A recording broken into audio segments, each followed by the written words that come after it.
Bonjour à vous tous, heureux de vous retrouver pour partager ces moments ensemble dans la présence du Seigneur.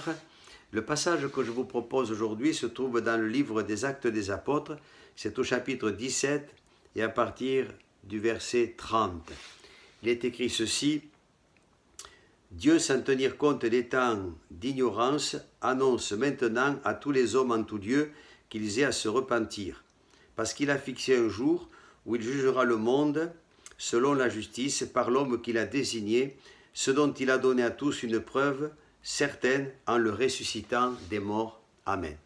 Voyez-vous, chers amis, celui qui est ressuscité entre les morts, c'est celui d'abord qui va mourir. Et là, il est question de Jésus-Christ, de Fils de Dieu. Il faut savoir que Jésus-Christ est mort sur la croix du Calvaire à notre place, il est mort pour le pardon de nos péchés. Et je crois que le but de Dieu, c'est que nous ne soyons pas ignorants de ces choses.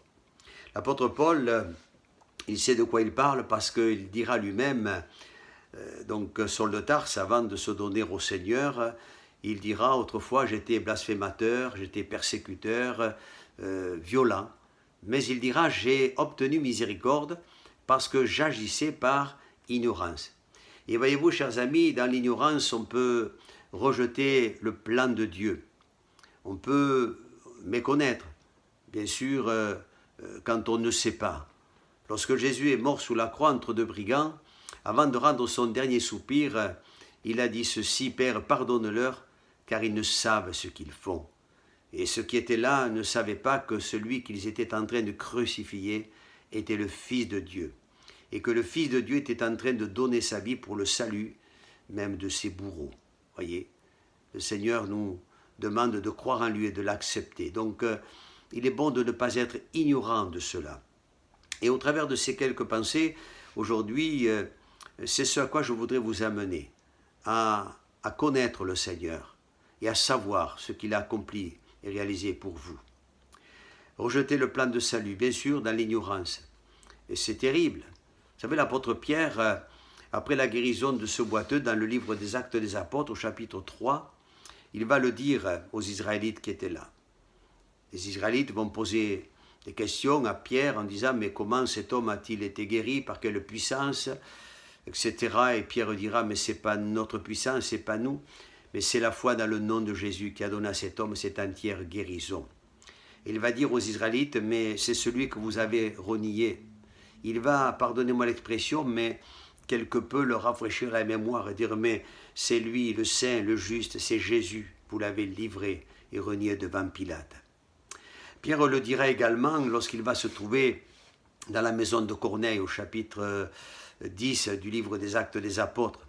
Ce Corneille, c'est un homme très bien, c'est un homme qui fait des aumônes, il fait des prières, mais cet homme a besoin de se convertir, de donner sa vie à Jésus, de connaître. Lui aussi est un ignorant.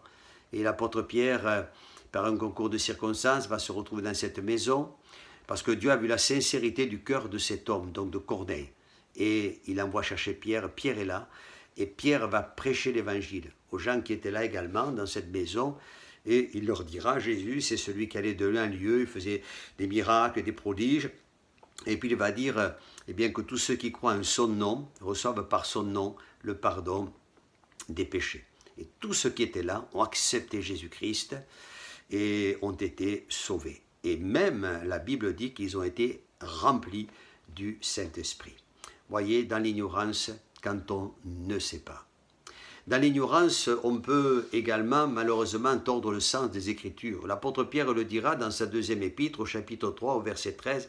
Il dit qu'il y a des gens qui sont mal affermis et qui tordent le sens des Écritures. Alors, ils tordent le sens des Écritures parce que, comme nous pouvons le lire, mal affermis, ils ne méditent pas, ils n'étudient pas la Bible, ils survolent la parole de Dieu, c'est peut-être une des premières raisons. Mais il y a une autre raison, c'est peut-être parce qu'ils veulent faire parler la parole de Dieu et la faire abonder dans leur sens à eux. Mais ça, ce n'est pas le but de Dieu.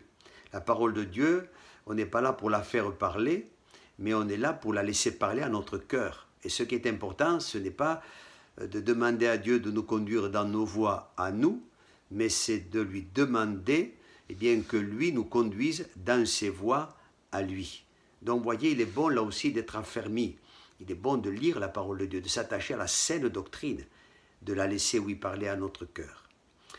Dans l'ignorance, on peut aussi ne pas être courant des temps que nous vivons. Il y a des événements aujourd'hui, nous savons, lorsque nous lisons la parole de Dieu dans l'évangile de Matthieu, entre autres, nous voyons qu'il y a des événements, des circonstances, des tremblements de terre, des famines, etc.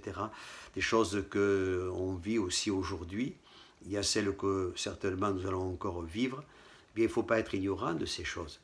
Jésus nous a révélé tous ces signes, donc annonciateurs aussi de son prochain retour.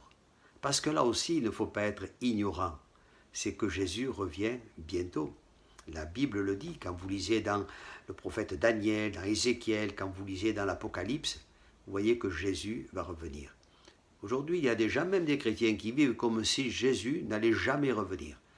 Mais vous n'êtes pas ignorant, peut-être le saviez-vous, je voudrais vous le rappeler encore aujourd'hui, Jésus revient bientôt. Et puis pour terminer, je voudrais dire ceci, il y a ceux qui nous est dit par l'apôtre Paul dans son épître aux Thessaloniciens, au chapitre 4, verset 13, il dira « Je ne veux pas que vous soyez aussi dans l'ignorance au sujet de ceux qui sont décédés. » Alors peut-être y a-t-il quelques amis qui ne savaient pas. Vous savez, quand on est chrétien, qu'on a donné sa vie à Jésus, on sait très bien que ceux qui sont décédés et qui ont eux aussi accepté le Seigneur, ils partent dans la présence de Dieu.